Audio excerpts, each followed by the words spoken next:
thinking about some of the other quality of life fixes that went into update 33, larger vehicles now have more trunk space. Do you want to tell me about a little bit of the thinking that went into that, Randy? Yeah, just it's been a while since the high occupancy, high cargo load vehicles were put in, and things like the Trekker, kind of invalidated some things. Like the car. Why would you get a cargo van if you can get a Trekker? So, making it to where you had a reason to take those big bulky vehicles. Also, that's just that fantasy is just. I don't know how everyone else plays State of Decay, but I am a weird looter person, and I want the biggest. I want to drive a giant treasure chest from building to building and load it with goodies. So playing into that fantasy is key. But also just helping people out. We want people to play in the way that they like playing and do it a little easier every time. So by and large, it's basically vans and pickup trucks and SUVs got this benefit. So if you go to them, you'll see they have a lot more. In fact, you've added a scroll bar to their cargo space so that we can get up to like 50. Is 15 the maximum? I think 15 is the maximum, but the scroll bar was there already. Oh, was it? I didn't remember that. Yeah, we just never set it that high. Never used it. Never had the occasion. Nice forethought. Whoever built that UI. Wow. Yeah. So it was interesting because one of the big player complaints that was out there, especially among our veterans, was that they really didn't like having to come back after looting 3 or 4 buildings, or having to create, temporary outposts around, like now, especially now with that you can upgrade outposts. We don't want people just abandoning them all willy-nilly and everything. So the idea here was, we can't change the size of everything, but it makes a lot more sense that a cargo van would carry twice as much as a hatchback with one of those things on top, whatever those things are called. The like the Trekker. But I was talking about whatever the thing is on top. The top trunk. The top trunk, where you put your skis and stuff. All right, I grabbed an anniversary cake for a reason, but. No. It also includes the Wranglers, and then an oversight on my part. It does not include the Trumbull Valley 4x4 or the Burninator. Yeah, so some players found that. Some players found that after the fact, but yeah. So we've noticed that issue.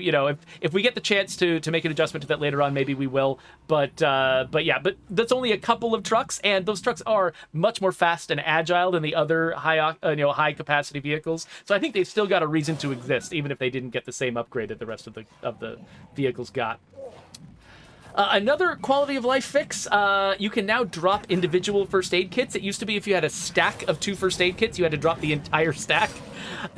That sort of illustrates an issue because we've got so many different kinds of inventory items with different rules for how they stack and everything. I mean, it's kind of a bunch of different entangling rules, and that the first aid kits just ended up at a nexus of just a bunch of different rules we designed for different reasons. So Brandon, I imagine it must be tough to sort of like when you've got a game with this many different things going on and it's so complex, trying to find every possible combination of actions has got to be a little bit of a nightmare. It is definitely difficult to go through all of the different types of loot, how would they interact with each other, do they require animations? Because I know feature on there's the change with the bandages and That's right. Yeah, that's one of our bug fixes. Yeah, the basically bandages. It used to be if you used a bandage at a supply locker and then backed out of the supply locker, it would cancel the bandage. Is that what it was? Yeah, because the healing was tied to an animation, and if you ever interrupted that animation, it could cut short, which probably at the beginning sounded good, but there's a lot of things that cancel out that animation. Yeah, things that the player would not expect to do that, including leaving the supply locker. Another big change that we made was vertical view angles have now been expanded. So it used to be that there's a much harder limit on how high you could look up and how far you could look down. And now we've broadened it so you can actually look much further down below you, much further above you. Why do we know, why was it limited before? What can go wrong if your character can look too far up and too far down? I mean, it could break the skeleton, especially in multiplayer. You're going to people's backs don't go into L shapes usually. I also Not without a loud crack. yeah, nobody screaming, but it's also I like to stand on top of cars and shoot down with a crossbow, so definitely conducive with that playstyle. Yeah, I remember a lot of sort of having to tap dance around on the top, trying to move my character into a position where I could aim down at something that was below me, and now it's so much easier to do. Other bug fixes that we've gone through. Ferals can once again climb walls in Daybreak. I didn't realize how long ago did that break? Because I imagine that probably made Daybreak a lot less challenging if Ferals couldn't subvert your defenses. Well, I don't think the first few waves. I don't think they're that integral to the difficulty. I guess eventually, yeah, probably. It's more the Juggernaut smashing down the walls that caused a bigger problem, huh? It wasn't so much that, it was more that the Ferals that couldn't climb the walls, they would, or climb the walls that meant to go after the tech.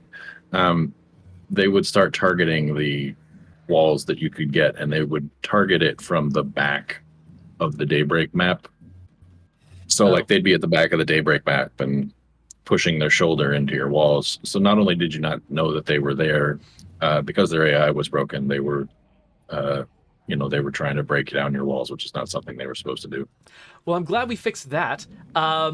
Apparently, we also fixed a crash bug where some communities were actually crashing on load before, and they're now usable. Now, was that a bug that was actually in the wild, or was that a bug in the PTR that we fixed in Update 33?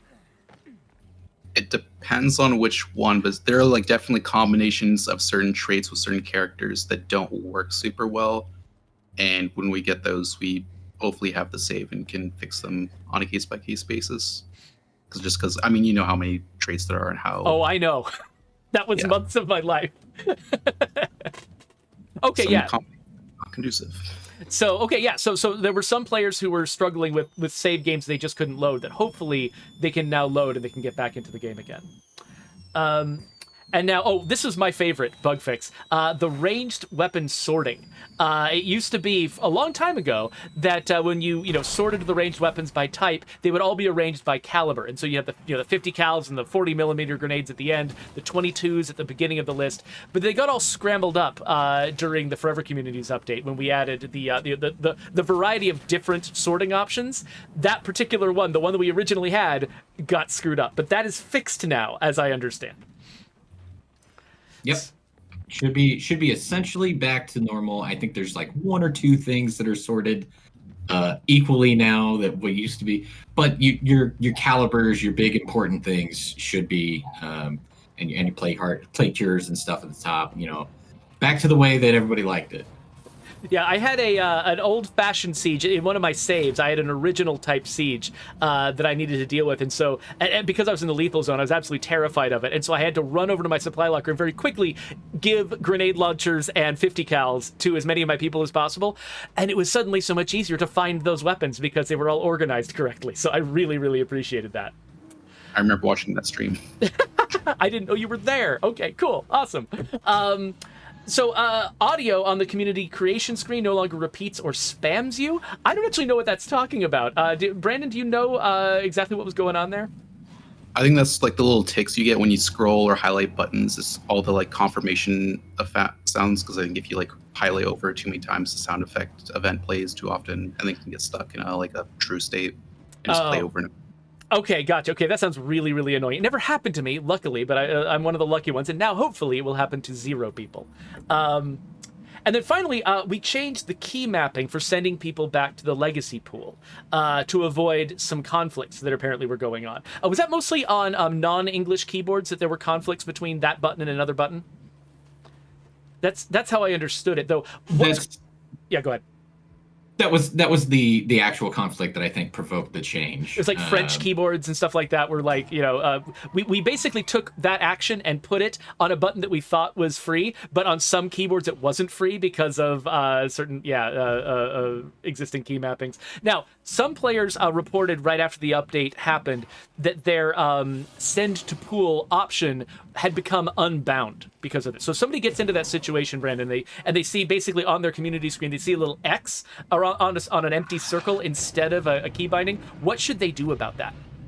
if you see the X on any icon in the game, I think your first response should go settings, control maps, and then revert to default. And that should be your first like go-to for any time you see that X, even on that legacy menu. Okay, cool. So basically what that will do is it'll set all of your controls to the default that we set up, including like, because what can happen is if you have changed some of the default keybinds on your machine, that will be saved somewhere. And then when we issue an update that alters them, your save is what will be remembered. And so some of our stuff can get broken that way. So if you reset to defaults, that means that if you do have custom keybinds, you'll have to reset them up again, but at least you'll definitely get everything working the way we intended it, and then you can customize it again. Or if it's just one place and you know exactly what you want to change it to, you can just target a little change there yourself. But yeah, Brandon's absolutely right. The thing that I always do is reset to default, and then it's fine.